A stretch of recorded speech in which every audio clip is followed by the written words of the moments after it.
Haircutting is more than just a comb, scissors, and a water bottle. And I'm here to let you know everything there is to know about cutting hair. So if you're here to learn a step-by-step tutorial to do the do-it-yourself butterfly haircut that Barbie has been rocking for decades on yourself or someone else, this isn't the class.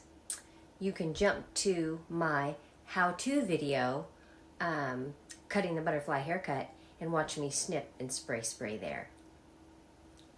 Depending on your decade, the butterfly haircut could have been called the long layer, the increased layer, the feathered shag, the layered shag, the feathered layer, the Vegas, the Hollywood, and yes, even the Barbie, the wolf cut, the Farrah Fawcett, and that's just to name a few. Regardless, it is what us hairstylists call the 180-degree haircut. And as heartbreaking as it is, it doesn't matter which generation calls this haircut, whether it be the butterfly, the Barbie, the long layered haircut, they're all the same haircuts. And knowing how to cut this haircut is what matters. And that's what we're going to discuss. Now, regardless, before any of these 180-degree haircuts can be done correctly, and stick into our brains, we have to consider the texture, the density, the porosity, the elasticity of our client's hair. And you can check out my video about understanding hair types and textures after this lesson.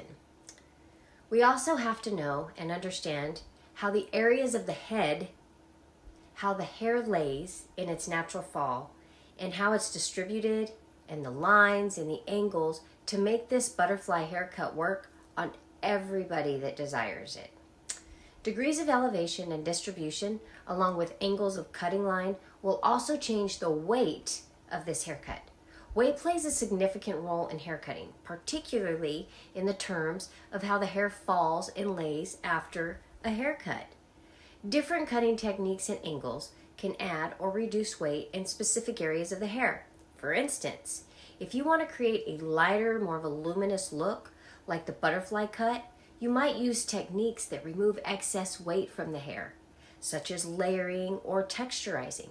On the other hand, if you're aiming for a more solid, structured look, like the Farrah Fawcett or the Vegas, you could cut with lower elevation at a different cutting angle and maintain more weight in the hair.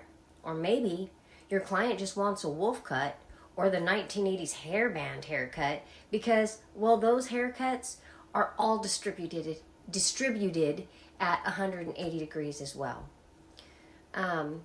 The cut lines, however, are lower at 90 degrees below the occipital bone, where the hair is distributed, and cut higher than 90 degrees above the parietal ridge or the crest. Above the equator of the head, yes, that means whether it's the butterfly haircut or the long layer or the wolf haircut, as a heavy-weighted, short-layered haircut, they are both the same haircut. It's the distribution, elevation, shape of the head, the hair texture, and density that will change the effect of the overall results of the desired haircut. So how we elevate and distribute hair when cutting affects the overall shape and movement of the hair. The more weight you leave, the more hair will hang straighter and appear denser, but reducing weight can create movement and volume. Ultimately, understanding how to manipulate weight through cutting techniques is essential for achieving the desired look and ensuring the haircut complements the client's hair type and style preferences. So let's get started with understanding the basic principles of haircutting and learn about the different texturizing techniques to get the desired results you're looking for and customize that butterfly, wolf, Barbie, Farrah Fawcett, or the 180-degree layered haircut, as us hairstylists call it. So, welcome back to my Chosen Cosmetology Coach channel. I'm Miss Beth, a 24-year experienced licensed master instructor of cosmetology, and I'm excited y'all have joined me in this lecture. And if you are new to my channel, thanks for joining. We love engaging with our community. So does Betty here. So please feel free to ask anything cosmetology, salon entrepreneurship questions in the comments below. I may not catch you in this video, but I will respond as I can. You can also reach out to me via email or social media. I'll be sure to leave my contact information in the description below of this video.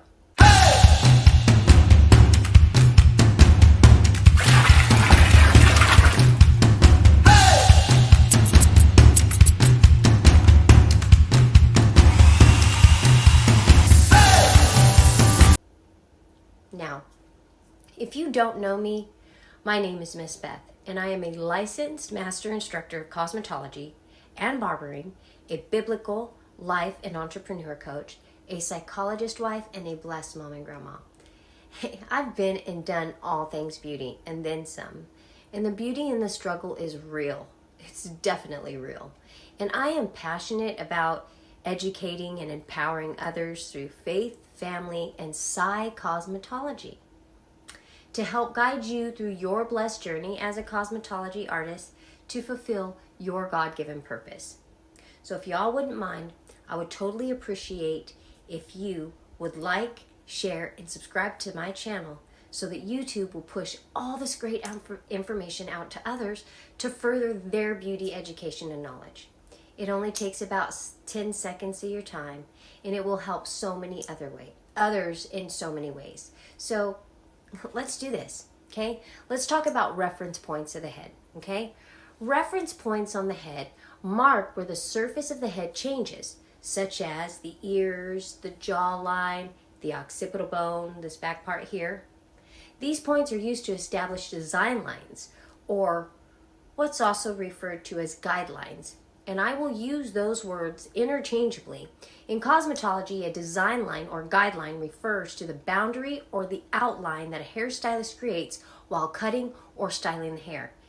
It's essentially the visual guide that helps determine the shape, the length, the overall shape, or silhouette of the hair being worked on. Design lines and guidelines are crucial for achieving the desired haircut or hairstyle and can vary based on the specific techniques being used. Design line and guidelines are reference points that hairstylists use to ensure accuracy and consistency in their work. They can be both horizontal or vertical lines that help guide the cutting process. These guidelines serve as a roadmap for maintaining symmetry, balance, consistency, and precision while working on your client's hair. Following design lines and guidelines carefully is important to achieve the desired results to avoid uneven or unintended outcomes. And there are 4 standard reference points. The first, the parietal ridge. This is the widest area of the head, starting at the temples and ending at the bottom of the crown, back here. This area is easily found by placing a comb flat against the side of the head, and the parietal ridge is where the comb stops touching the head. Or better yet, where the head starts to curve away. The parietal ridge is also referred to as a crest area. So that would be all the way around here, okay? Now let's talk about the occipital bone. The occipital bone is what protrudes out back here, and I can't really show you this on my mani, but back here, that's the occipital bone. If you place a comb flat against the back of the head, you will see that where the comb stops touching the head is where the occipital bone stops. The apex is the highest point at the top of the head. This area is easily located by placing a flat comb on the top of the head. The comb will rest on the highest point of the head. The 4 corners are located in one or two ways. You can either put a comb here and a comb here, and I am so sorry I lost my comb. Or you can put a comb here, crisscross on the head, to here, crisscross on the head. So basically, your reference points are going to be 1, 2, 3, 4. Okay? Now, I'm sorry, those are reference point corners. Okay? So the second, again, is making the diagonal lines across. Either way, you're going to get 4 points right here. 1, 2, 3, 4. Okay? Understanding the areas of the head is critical when cutting these trendy haircuts, because cutting past or not enough of these reference points on different areas of the head could possibly create undesirable results, maybe too much weight or not enough. And not to mention, our heads are round and our head moves. So we need to understand what kind of lines to use in different areas of the head to create the desired results. And there are 7 areas of the head that we must consider when cutting hair, okay? The top area of the head is located above the parietal ridge, right, or crest, or above the equator line. The equator line is going to be right here at her eyes, which sets horizontally at the temple area, and it, like I said, sits right here in front of the eyes.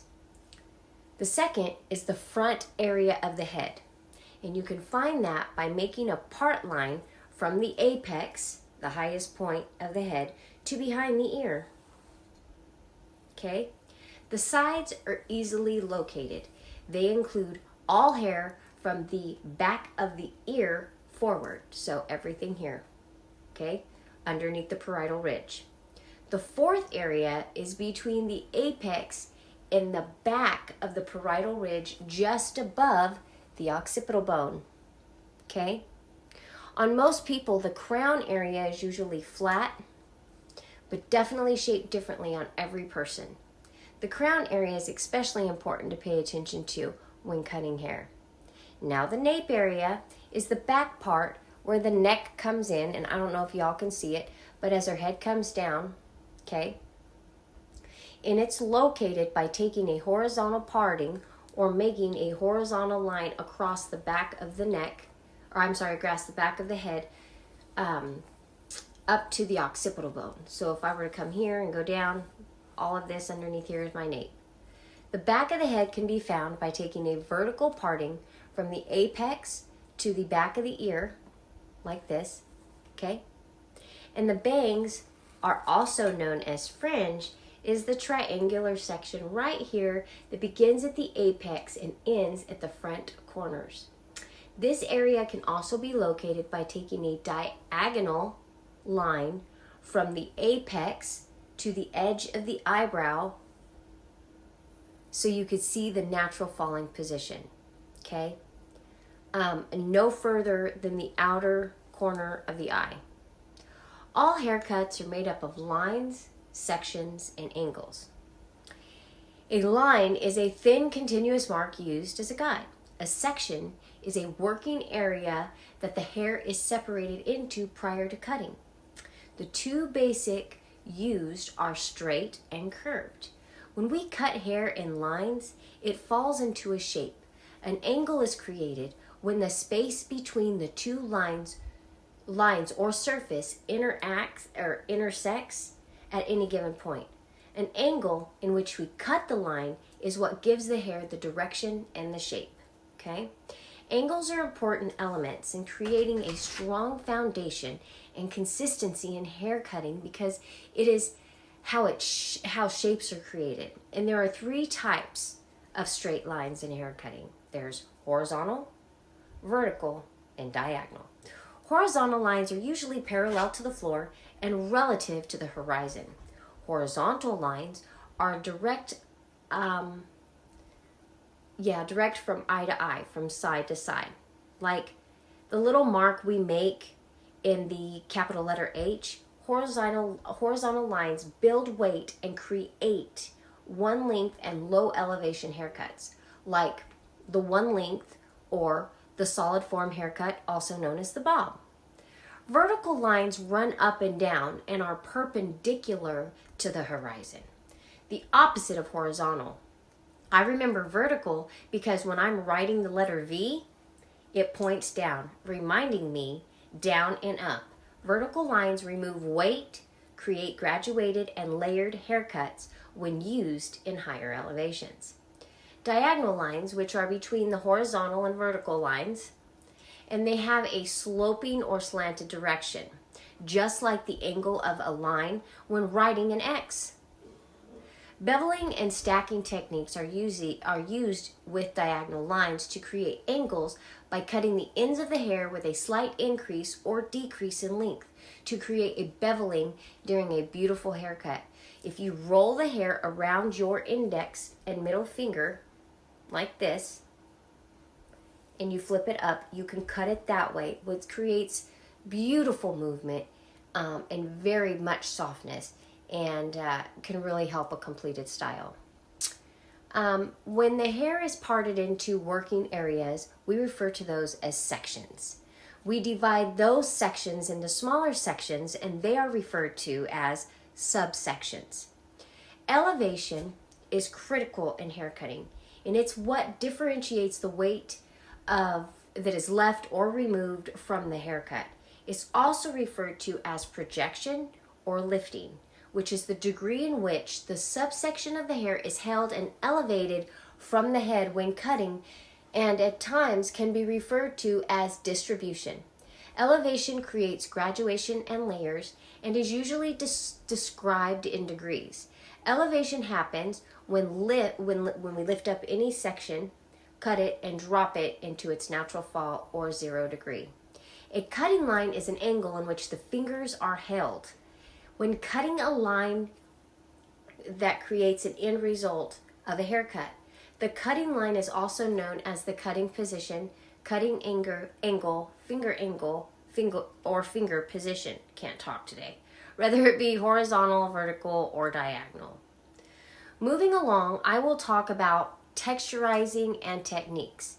And there are 6 techniques, so be sure to stay until the end so you don't miss any of them. Again, be sure to like, share, and subscribe to keep YouTube pushing out all this great information. Texturizing is a process of removing excess bulk, both without shortening the length. They can be used to cut for effects within the hair, causing wispy, spiky results. And this shouldn't be confused with texture, which is the diameter of the hair strand. And texturizing techniques can be used to add or remove volume or make hair move, and bend one way or the other.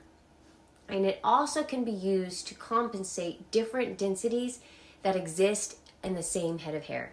Texturizing can be done with cutting shears, thinning shears, or a razor. There are 6 texturizing techniques I will explain in more depth. You will need to practice all of these techniques so that you can use them to create specific effects for your desired results. So the first one is point cutting.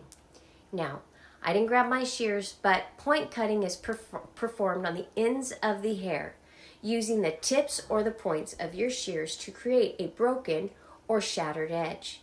This can be done on wet hair to remove weight and create a sleek and softened look or softened lines. Removes weight and creates a seamless effect.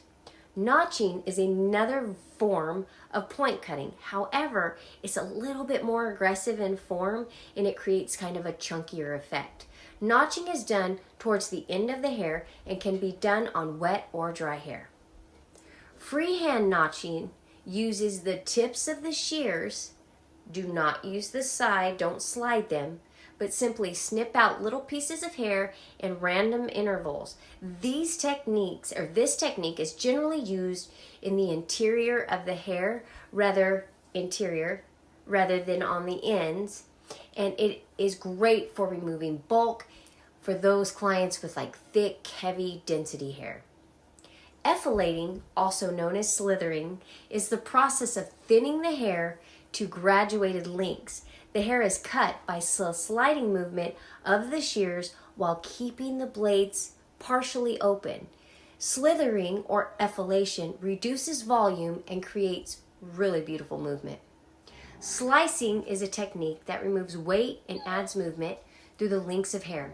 This technique could be performed within a subsection of the surface of the hair, and it can be done on both wet and dry hair. Carving is a version of slicing that creates like a visual separation in the hair. And this technique is done by placing the shears against you could do it in the long hair like this, or placing the shears against the head and moving the shears while you open and close. The blades particularly just carving out pieces of hair you don't want. And now that you know the principles of hair cutting, you should be well on your way to creating your butterfly or long layered haircut. Now you're ready to go. If you'd like more education on discovering the principles of hair cutting and more haircut videos, check out my playlist, and don't forget to like, share, and subscribe for more great master cosmetology education to level up your beauty game. Thank you so much for hanging out with us. Me and Betty here. Is that what we're going to call her? Joining and sharing in our community here on the Chosen Cosmetology channel, where we learn it, love it, and live it. And until next time, don't forget to pray before you slay and use lots of hairspray. I love you lots, y'all. Have a great day. Talk to you later. Bye.